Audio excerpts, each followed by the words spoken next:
संदीप जी जम्मू से। राधे राधे। राधे राधे महाराज जी।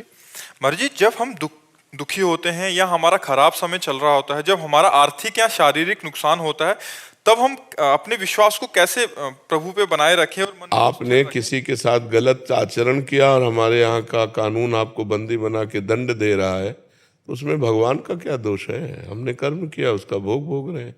ऐसे ही अनेक जन्मों से हमारे कर्म होते चले आ रहे हैं, तो उसमें भगवान का विश्वास अविश्वास थोड़ी। अब वो तो विधान है, वो तो कानून है। तो ऐसे कानून, भगवान भी कानून के अंतर्गत है। जो भगवान ने कानून बना दिया, उस कानून के अंतर्गत भगवान भी है। जैसे राष्ट्रपति हो या प्रधानमंत्री हो, हमारे भारतीय संविधान के विरुद्ध आचरण बन जाए तो उनको भी जेल जाना पड़ेगा, नहीं जाना पड़ेगा? तो ऐसे भी भगवान ने व्याध की तरह छुपकर बाली को मारा, तो कृष्णावतार में अंतिम समय व्याध ने भगवान के चरण में बाण मारा। कानून के बाहर नहीं है, जो कानून बना दिया उसके अंतर्गत है। तो हमारे लोगों के जन्म जन्मांतरों के पाप हैं, जो हमें दुख, विपत्ति, संकट और हमारी जो उन्नति है उसमें वो बाधा पहुंचाते हैं। उन्हीं के नष्ट करने के लिए तो हम प्रार्थना करते हैं कि नाम जप करो, अच्छे कर्म करो, दूसरों को सुख पहुंचाओ, जिससे तुम्हारे पाप कर्म तुम्हें परास्त न कर पावे। अब भजन करोगे नहीं। अब जैसे बहुत से लोग हैं, मुर्गा बकरा मांस खाते हैं, शराब पीते हैं, पराई माता बहनों से व्यभिचार करते हैं, और जब उनको संकट आता है तो भगवान को कोसते हैं। तो इससे भगवान क्या करें? आप हमें बताओ।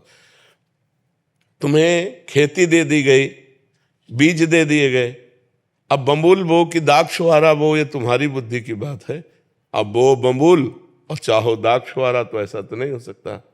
ऐसे ही करो कर्म असत पाप कर्म और फल चाहो सुख, तो ऐसा नहीं हो सकता।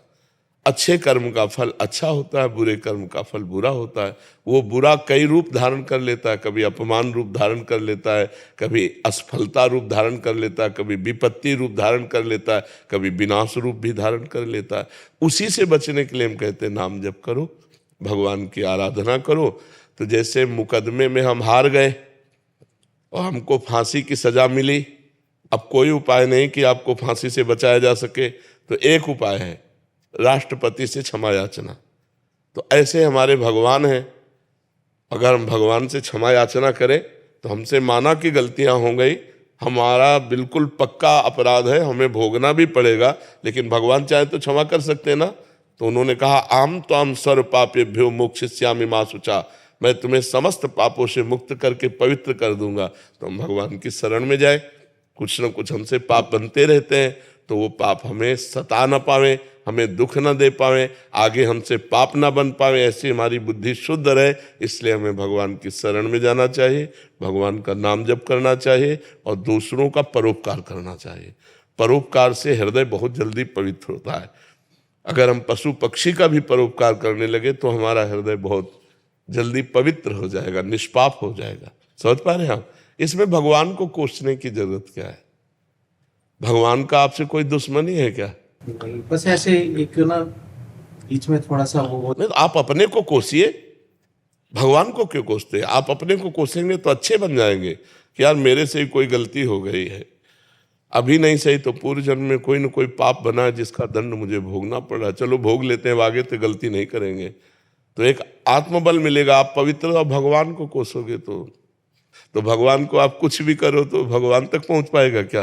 वो तो बहुत महान है, बहुत महान। देखो पूरे अनंत ब्रह्मांडों का सृजन करके सबके अंदर खेल रहा है, वो चींटी के अंदर भी आराम से सो रहा है और समस्त ब्रह्मांडों को अपने एक रोमकूप में रखता है। इतना महान है, महतो महियान, कि अनंत ब्रह्मांडों को एक रोमकूप में रखता है। और इतना छोटा है, अणुअणियान, कि वो चींटी के भी हृदय में आराम से शयन कर रहा है। ऐसा वो महान परमात्मा है, अणुअणियान महतो महियान। यो माम पश्यति सर्वत्र सर्वम च मयि पश्यति तस्याहम न प्रणश्यामि सच में न प्रणश्यति। जो सर्वत्र श्री भगवान को देखता है, सबको श्री भगवान में देखता है, वही वास्तविक देखता है। सर्वत्र भगवान सबके हृदय में, और सब भगवान के हृदय में वास करते हैं।